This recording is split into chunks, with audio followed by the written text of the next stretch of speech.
What comes after checking the first few days of the raid of patch 10.0.7 is checking the first few days of Mythic Plus of patch 10.0.7. We have seen quite a few new entries in the raid in the first few days, so maybe we are seeing some similar changes in Mythic Plus as well, right? So let's go and take a look at how the situation has been going in the first few days of patch 10.0.7 with a pretty not so pretty set of affixes in Mythic Plus, because this is the only week we can check the situation. So we have fortified, spiteful, and grievous, so quite the trash heavy, quite the AoE heavy week, so perhaps that might influence some of the value of the specs in Mythic Plus. Now, this was the situation for the tanks before the release of this patch. We already knew from the get-go that Protection Warrior dominated the season for pretty much all of it, and then the second best was Blood Death Knight. This was the status quo of the power of tanks. Now, it's been a few days into patch 10.0.7, and now we have gotten, for the first time, so a round of applause for the first time where we see a more popular tank than Protection Warrior. Sure, this was the most expected of the changes. I don't think many of you will be drastically surprised by the fact that towards the high end of keys now is Protection Paladin, who is more popular than Protection Warrior. So Protection Warrior is likely gonna continue to lose a few spots here and there to Protection Paladin as we go deeper into this tier. This is the main change for tanks, which is also, we can say, not really a change because Protection Paladin was already rising before this patch. If we have to be honest, this patch did buff Protection Paladin even more, in particular in the pathing of a certain talent in its spec 3, and even more so in a much stronger general 3 for Protection Paladin. The damage also has increased, the tankiness has increased even more from the changes of the rework of Retribution Paladin, which ended up also benefiting Prot Paladin. So across all of the tanks that were changed in any way in terms of buffs or in terms of nerfs in this patch was basically just Protection Paladin. Very, very tiny, minor, basically irrelevant changes going the way of Guardian Druid and Vengeance, but nothing of note. So this was the only significant change, and we do see it has an effect so far in Protection Paladin being the new to-go tank in Mythic Plus. What about in Mythic Plus when it comes to healers? Because we did see, and we are currently seeing still in the raid, quite the upside down situation where, for example, nowadays one of the better performing specs seems to be at the moment, for example, Resto Shaman, after receiving several buffs on this patch, and Preservation Evoker losing out a lot in the raid. But what did this change in Mythic Plus so far? The answer is, unsurprisingly I should say, the answer is mostly nothing at the moment. The two most popular specs are still Resto Druid and Preservation Evoker, even if you go towards the higher, the more top level keys in the 25 plus range, the dominance, so to speak, is still there. We are still seeing, though, some more growth of some of the other specs, in particular, once again, to Resto Shaman. We did mention, as we were checking the changes to patch 10.0.7, that most of the nerfs going the way of Preservation Evoker were aimed at the raid. So even though the nerfs were brutal and definitely pulled down a notch this preservation power, it wasn't going to affect the Mythic Plus build too much. Of the healers, the only two which have been quite significantly buffed, honestly, in patch 10.0.7, we have Mistweaver Monk and Resto Shaman, as well as the proxy buff received by Holy Paladin thanks to the rework of the General 3 as well for Paladin, which buffed them in defensiveness, buffed them in also in survivability, even for healing, but actually they have gotten even less damage now. Holy Paladin is doing even less DPS than before, which is quite hurtful when you look at healers in Mythic Plus. That's always something you value for healers in your Mythic Plus keys. So even the buffed specs at the moment are not growing too much. Although even if these numbers look super small, going from 5.6% to 7.1%, that's still a 20+% increase in popularity. So it is still something, it is still noticeable from one week to the other.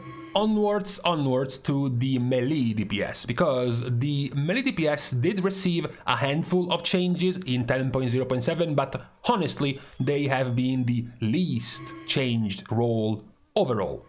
Because warriors were not touched by the patch, because rogues were also not touched by the patch, as well as Havoc Demon Hunter being barely mentioned, so goes for Enhancement Shaman, also a very tiny minor change to both Feral and to Windwalker. The main buffs of patch 10.0.7 for melee went to the 2 Death Knight specs, to Retribution Paladin with their rework. These were the specs receiving some good attention in this patch. The biggest thing we can see is a slight but noticeable growth of Retribution Paladin in Mythic Plus. Not really for the DK specs, also because they are performing better in the raid, but not nearly as much when it comes to performing in Mythic Plus. So the one that is likely to have a better impact overall from the changes of 10.0.7 is and continues to be Ret Paladin.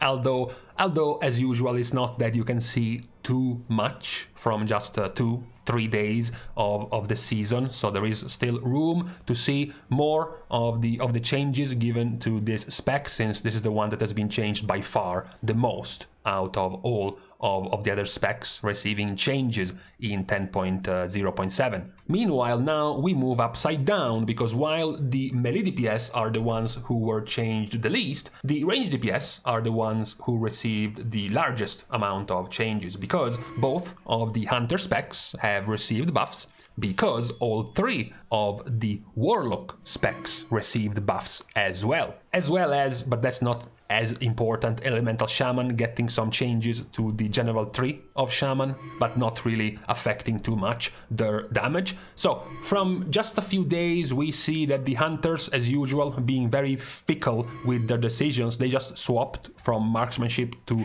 beast mastery. Admittedly, it doesn't take too much for a hunter to just respec from one spec to the other, because of course survival at the moment is just like not a spec. What is also interesting is that affliction is not at the moment growing too much in Mythic Plus, despite the buffs they received. Demo has continued its prevalence over destruction in Mythic Plus, and so does Frost Mage, but that is not really a surprise, because as we mentioned, once again, mages did not get touched in 10.0.7, not buffed or not nerfed, just overall ignored. Talking about our popular comps of Mythic Plus, we do have our most popular comps compared to the last weeks we checked this. Now we have the resurgence, the appearance out of nowhere of Restoration Shaman. Now we have a couple of Resto Shamans taking part of the more popular comps in Mythic Plus. We have some other specs we have seen here for quite a while. We have seen Prot Paladin already, who has now overtaken Prot Warrior. We still see the duality between Preservation Evoker and Restoration Druid. That fight has been going on for a while, but another new entry in the range DPS camp is that while we were already used to seeing Balance and to seeing Shadow Priest, and also to seeing maybe one random mage in there, which is Frost this week, we do see Beast Mastery Hunter, which, as we said, sort of replaced Marksmanship Hunter. Also, for the first time in a while, we have more ranged DPS entries as part of the most popular groups than melee. As you can see in here, it's just a whole line of Havoc Demon Hunter, and then it's a few rogues. But besides those two, it's just a couple of enhancement shamans making up the rest of the melee.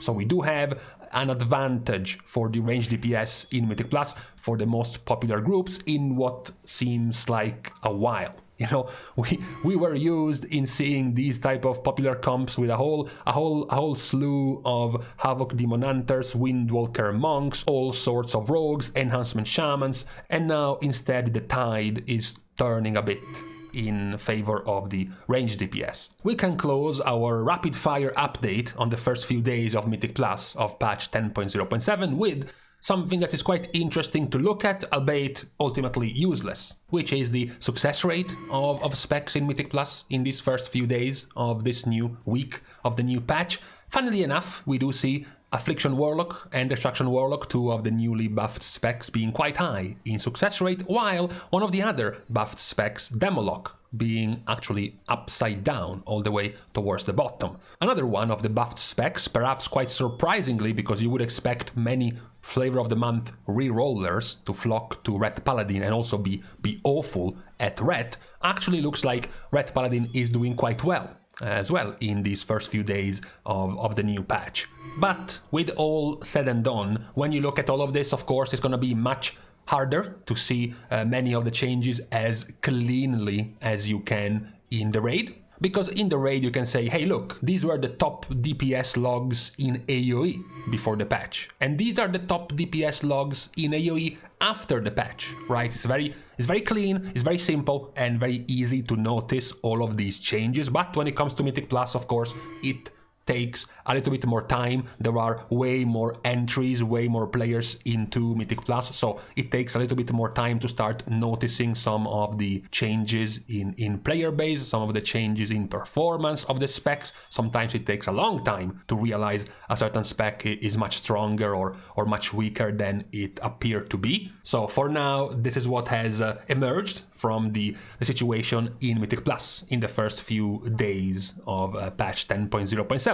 As always, we can close by reminding everyone that the important thing of checking this out for the situation in Mythic Plus isn't really to figure out who is OP now, you know, who is meta now. It's more like to figure out who is going to be in pole position, who is going to look strong for the upcoming season, okay? Just to see who is placing itself in a good state to be a potential meta spec for season 2. That is the real reason why it's good and important to check out on these things even now in this new patch of season 1. So with this out of the way, I am going to now leave you to the rest of the beginning, according to some, of your weekend of this Friday. We are thanking, of course, as usual, all of the Patreon supporters for the contribution and the help to the growth of the channel. You can support in plenty of other free ways. You can like and comment down below on this video. You can also subscribe to the channel itself. You can also follow me over on my Twitter, as well as following me over